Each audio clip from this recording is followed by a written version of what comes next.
a surprising turn of events since I'm here to review the first and second episode of Codegeass, Roze of the Recapture. I'm late. I know I'm late to the party when it comes to like the first two episodes. FYI, I did check out the first two episodes in English dub only because of the nostalgia factor, because special place in my heart, and so does Codegeass. That's why I'm here. And I have to say, the first two episodes, they say that a first impression is everything. Well, this was a strong first impression because by the end of the second episode, I was hooked immediately. I did not expect that curveball. It gave me flashbacks to the ending of season 1 with, like, you didn't know what the fuck was going to happen, but that ending in episode 2, I'm like, okay, I'm hooked. I immediately want to know more. I'm going to break these two episodes down the best I can. I'm going to give you my thoughts, what I thought was two very strong opening episodes. Speaking of openings, the opening is running in my mind with Miyavi. I believe that was done at a live performance when this first premiered on theatres. I have to say, it starts off slow, but it picks up, and the vocals kind of remind me of, it's not as good as the very first opening of Codegeass. I mean, not a lot of openings beat that. But I have to say, this, as the vocals go on in this opening, it does get you hyped up. So they did a good job there. The episode starts with two girls running away from a platoon of nightmares who we kind of find out very quickly. The two girls are known as Sakia and Sakura. While running away, they get shot at. They end up surviving, but they get separated. I thought that was kind of interesting. They started out, the two girls are in the opening, so that was kind of interesting to start the episode. So I didn't know what to make of that, because obviously the centerpiece of this story, at least for the time being, is Roze, who we don't get a second name for, which I thought was also interesting considering we did get a name for Lelouch back in the day. Speaking of which, there is some similarities with Lelouch and Roze, or the main protagonist in this case, because that changes very quickly about what we learn about Roze and Lelouch. But I like the fact that Roze has a different personality. They do have some similar quirks, which I'll get into. History has repeated itself because the United States of Japan has been overtaken again by Britannia. Only this time, Snizel, who was like in charge and kind of united Japan, was kind of overthrown. In comes the Neo-Britannia Empire, which I kind of like that name, to be honest with you. Now, the head of the Neo-Britannia Empire is Chalice I Britannia, I believe. Much like in the past, they just shot those who weren't a part of Britannia, and it gets very disturbing very quickly because we have the Knights of Ironburg, and we get introduced to two brothers. We got introduced to Gran and Gride, and they're the ones like playing target practice. Things get disturbing real quickly. They're just doing target practice for the fun of it. One person is getting shot at where he's getting grazed, but then like Gride is like, just like end it. And there's a girl that screams and gets distraught by this. I'm assuming a wife or the girlfriend. She gets so ticked off by this, she spits in Gride's face, and immediately he just like shoots her. Very disturbing stuff. Like it's something you would expect from Codegeass, not gonna lie. So they didn't hold any punches when it comes to like the violence here, because that was a big thing in Codegeass back in the day. So that was something else. So after that scene, we get introduced to another set of brothers. In this case, it's Roze and Ash. They're kind of opposed to the actions of the Neo-Britannian Empire. So they travel to a gas station where a female co-worker is getting abused by the boss because she spilled some oil. So he abused her, and Ash immediately pulls up, and being offended by this, did you just strike a woman? He was about to break this dude's arm, but then Roze comes in. It's like, no. Chill out. Don't do that. Let's talk it out. So he diffuses the situation, and immediately he takes Theoda into the room to like chat things out. And as soon as you see that, I'm like, okay, yeah, I know where this is going. So he uses Geass off screen to manipulate him to calm down and treat his co-worker with a little bit more respect. So that's what happens. So immediately we kind of get the dynamic of the two. So while Ash gets offended by domestic abuse, which understandably so, Roze is kind of like the one to like cooler heads prevail quickly. They also like to rescue pets, cats particular. Ash rescued a box full of kittens that was in danger of being drowned out. So we get introduced to this group very quickly, and they're ironing on Roze and Ash, who are named the Nameless Mercenaries. This group, apparently these 7 shining stars, basically a group working for another organization opposed to Neo Britannia Empire. And who's this group that's opposed to the Empire? You guessed it, the Black Knights. So that's something we get introduced to very quickly. So I like the dynamic where this goes. Like, it's taken after the events of where codegeass left off with. And by the way, this group, the 7 Silent Stars, they don't really trust them all that much. So after that, they meet up with Haruka Ritaka, who's a part of this resistance. Now, they meet up at a theater, but the whole thing is like they're going over a plan to like take down Gran and Gride, they're going down details about how to take them down, whether or not Roze and Ash actually agree to actually help out Haruka and the rest of the 7 Shining Stars. They do, but they go over a plan, and it's actually kind of brilliant.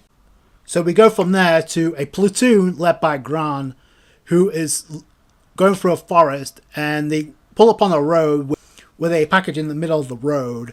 Obviously, it's a grand entrance for Roze and Ash to pull out, but the way they did it, which gave me so much vibes of when the Black Knights appeared to save Suzaku, only this time there wasn't a crowd and there wasn't an execution going on. They see the massive package, and immediately Roze, Ash, who's inside a nightmare, and we come to find out that's Z Apollo, which, by the way, that's a badass nightmare, I have to say. Following the grand entrance, they immediately hit the smoke screen and they managed to dip. Gride pretty much says, go after them, take them down, but it's pretty much a setup. They're luring this platoon in so Roze can sneak inside the base where Gride is at, where he's leading the charge. Because as Gride is like observing all of this, he's immediately greeted by who challenges him to a game of chess. And this was the first instance that kind of reminded me of Lelouch, because that's something Lelouch would do. Only this time, instead of using chess pieces, they're going to use the nightmares as a way to make their moves. So that was actually pretty cool. It comes to a point where it looks like Ash is being like cornered, but then he gets an upgrade. He actually gets a speed boost. He outclasses them all, including Gran, who's like messed up, and Ash finishes him off. So that was actually pretty cool. That's pretty much checkmate at this point. Then we get the reveal, which was the big, like, I guess, like curveballs of the episode, at least for episode 1, where Roze reveals his disguise, and we've come to find out it's actually Sakuya who's taken the appearance of Roze. So that's actually that kind of threw me off, but I guess it makes sense with how the episode started.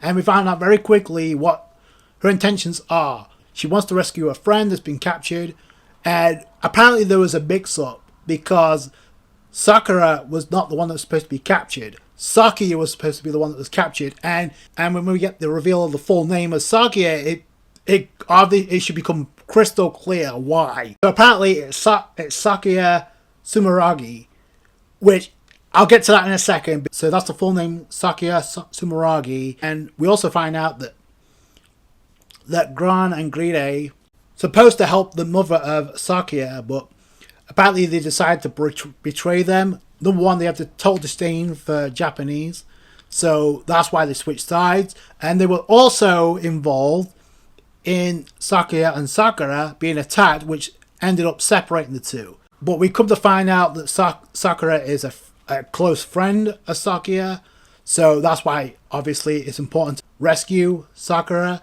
So in this case, like, there are some similarities with Lelouch. We do get some more as in episode 2, but the first instance is obviously the fact that Sakuya played chess to like outdo her opponent.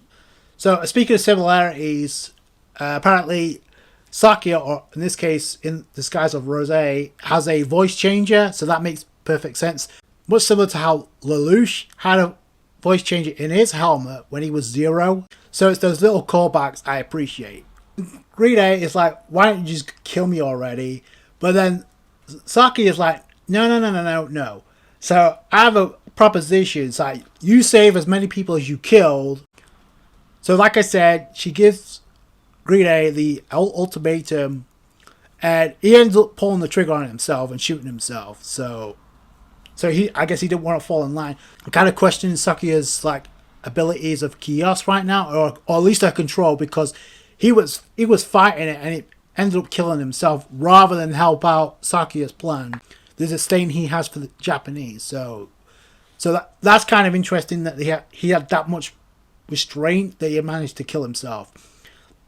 Obviously, Gran gets taken out of the picture as well, so that's pretty much mission accomplished. And with that, they've actually managed to succeed, which kind of earns the trust of the Seven Shining Stars at this point. Okay, so I just mentioned how the reveal of a name being Sakuya Sumeragi kind of stuck out to me. The reason is because she has the same surname, the same last name as Kaguya Sumeragi. So that's kind of huge that Sakuya has a connection to a character from Season 1, Season 2. Now, what is that relationship? I don't know.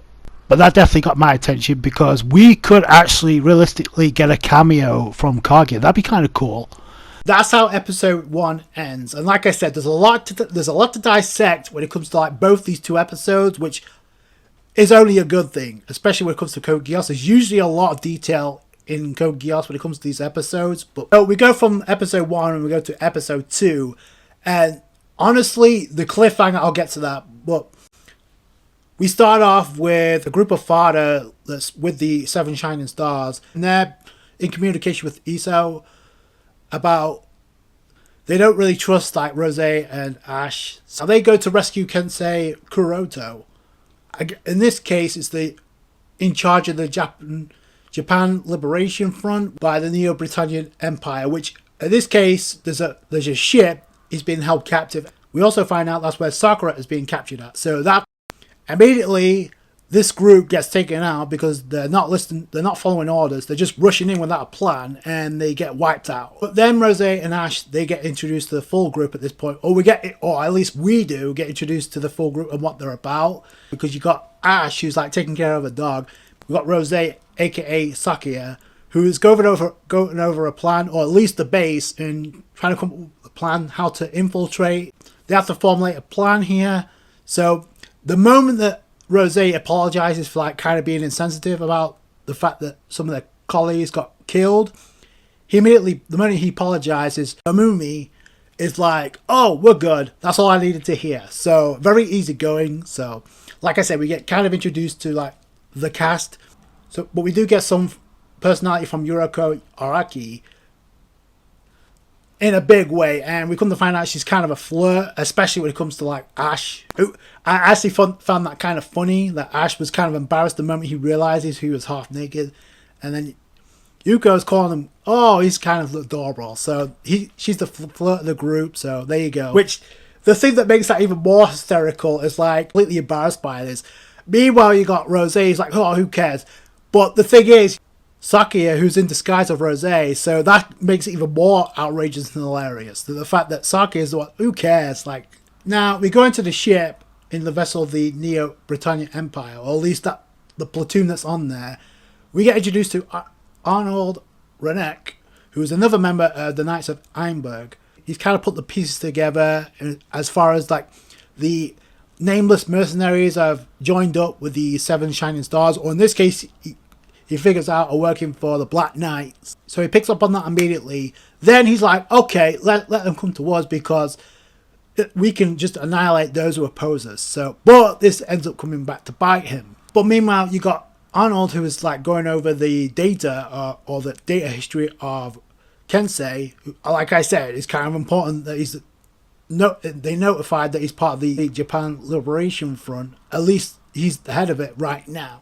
You got Ash gearing up the Apollo, about to set out. Then in comes Roze or Sakuya, because Sakuya states that she wants to be on the front lines fighting. That's kind of an interesting character trait, which is not something you would see Lelouch say. He's very direct, but he's very smart and strategic about how he goes about it. He's not about fighting, but the fact that Sakuya said that kind of separates this main protagonist from Lelouch, so I like that. There is some similarities, but it also, her personality is completely different. And honestly, the plan they come up is pretty reckless, but it's also pretty genius because they have the Apollo by Ash. So Ash uses the Apollo and latches onto a missile that gets fired at the ship. They got spotted. So they're like, okay, let's shoot it down. Meanwhile, as the torpedoes are coming in, they're evading it, but they're waiting for the signal. And as soon as Roze says, go, Ash detaches the Apollo from the missile and finds a way to get on board. They're traveling at the same speed as a freaking bullet, detaching, so the impact is causing Roze, or in this case Sakia, to like pass out, literally. So that's another trait that she has with Lelouch, because Lelouch wasn't very physical. Like he wasn't very athletic, so he would get tired very quickly. I mean, if you see in the episode where the cat sneaks off with a helmet, you know what I'm talking about. Sakia, aka Roze, finally wakes up, and this is where Roze is going on board to like take care of the father and use Geass. Takes the leader of this bunch to take him to the jail, to the prison cell, so he can rescue Sakura. And eventually we do get a reunion of sorts of Sakura and Sakia, so that was actually pretty cool. We also get a flashback of Sakia, injured Sakia, being helped up by Sakura. But at this point, it's the second episode, and already there's a reunion, so something has to go wrong here. Meanwhile, you have Haruka, who's being like completely outclassed because of the models. It's older model. She's being outclassed by other nightmares. It's looking really bad. Like both an arm and a leg come off, and then she like ejects to get out of dodge. I'm kind of glad Haruka isn't like a copycat of Callan, because the personalities are completely different. But I did find it interesting, the one shot inside the nightmare she was in, or she was piloting. There is a similar shot we got to, looks very reminiscent to the one that Callan was in. So if you know, you know. But that, I feel like that was done by design, because that's a very popular scene. So right now, we'll have to wait and see what she amounts to. We see them two end up on the deck, and this becomes a crucial mistake from Sakia, because she thinks she's got everything in hand. She waits by as a crew member under Sakia's control, escorts Sakura to another aircraft where they're about to escape. But out of nowhere, in comes Catherine to change those plans. Like Catherine, we get introduced to in the episode, who plays a critical role in the episode.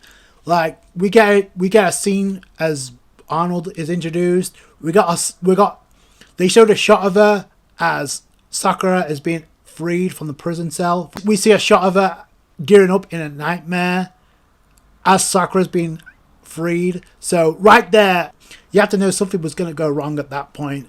Enter Catherine, and I have to say, out of the entire female cast right now, she stands out the most. Right now, she was all about that business. She took out 2 fodder pilots in nightmares. Then she captured Sakura like that, like it was nothing. She escorts her back to HQ. I'll get to that later. But Sakia's plan kind of backfired because she got too cocky. She underestimated her enemy, and it bit her on the ass, pretty much. Though I do like the fact that Sakia went out of her way to rescue Kensei, who could be a big ally for her in the future. So that was actually pretty cool. We've got Ash taking on Arnold, and then this is where we come to find out that the two had interactions in the past, and we also find out that his full name is Ash Phoenix, who was an assassin, and these two encountered before. While Ash in the Apollo was outmaneuvering Arnold, he recognized that he was taking out his platoon by destroying the weak points in the nightmares. And after he witnessed that, he kind of remembered back to the interaction he had with Ash back in the day. So that's where we get the reveal of what Ash, who his name is, what he's about, what he used to be about. Out of the Knights of Ironburg, kind of like is the most unhinged right now. As soon as Catherine captured Sakura again, she was like, yo, Arnold, you better get the hell out of here. Just like pull back. And Arnold's like, I will, but I got some unfinished business. I'm good. But obviously that comes back to bite him in the ass, because he's been outmaneuvered. Where Ash dodges the attack, he comes in from behind, but Arnold in his nightmare blocks it with a shield, which he thinks is impenetrable. But I did like that scene. Like I said, the action is not something I worry about when it comes to like Code Geass, because Sunrise usually hit it out of the park. When it comes down to it, it's more or less the strategy that's involved in these fights that I appreciate. So Arnold gets wrecked, literally, because he pisses through the shield. He gets stabbed in the throat, and I'm like, that's brutal. So like I said earlier, they are not holding back on the violence, so that was kind of cool. I kind of want to know how Catherine is going to react to this, considering she warned Arnold to like, hey, let's pull back. So it's mission accomplished at this point, so they pull back. And because Haruka kind of got outclassed, literally had to eject because she was about to be killed, I kind of get the feeling she's going to get an upgrade when it comes to like a nightmare. We got the same thing happened with Callan. She got an upgrade too. I also kind of think, given the way this episode ended and the fact that Sakuya wants to like fight on the front lines, I kind of feel just like Lelouch, she's going to get a nightmare as well. Obvious at this point, just because of the way this episode ended. But let's get to that, because so we get a reunion of the 7 Shining Stars who was working for the Black Knights. Keep that in mind. We go to Roze, or aka Sakuya, having a conversation with Ash. Sakuya knows that Sakura has been transferred to the Neo Britannia government base, or in this case HQ. The biggest plot twist of these 2 episodes came at the end of episode 2, where Roze, or Sakuya, asks Ash, who's the most important person to you? And we get kind of like a conflict, like a struggle with him. He's like, you, but we also kind of find out that Sakuya used Geass on Ash Phoenix. In the past, used Geass on Ash. I'll get to that in a second. We do get a flashback of when she used Geass, and obviously she was in the appearance of Sakuya, not Roze. So it's kind of interesting. That was a plot twist.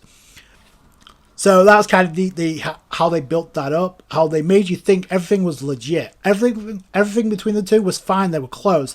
No, turns out that's not the case at all, because Sakuya says after she rescues Sakura, after she takes down Britannia, eliminates them, she's going to kill Ash Phoenix, and she knows who he is to avenge her father. That was the plot twist, and that, like I said, the tone shift, the way that episode ended was perfect. Like, oh boy, this is getting good. This is getting good, and it also gave me vibes of Roland. If you remember what happened in season 2, Roland was kind of portrayed himself to be the brother of Lelouch, because obviously he had Geass used on him to forget about Nunnally. And when he remembered everything, oh boy, do you remember what happened? But another factor I found even more intriguing than that is, how did Sakuya get the Geass in the first place? Like, we don't see a Geass user. Unlike what we did in season 1 and season 2, we got introduced to CC in the first episode, and it was pretty clear who gave Lelouch the Geass in episode 1. We don't know when it comes to Sakuya, so I kind of like that, because it adds more intrigue and mystery. Like, where did she get the Geass? How did she get the Geass? Like I said, the fact that I'm watching this in English dub, if Cornelia or Callan shows up in the next episode, I'm going to lose my shit. I'm not even joking. I really enjoyed these first 2 episodes. I can't wait to see what lies ahead. Like this review if you did, a thumbs up. I appreciate that. Subscribe channel for more, and I'll catch you guys on the next one. Thanks, guys.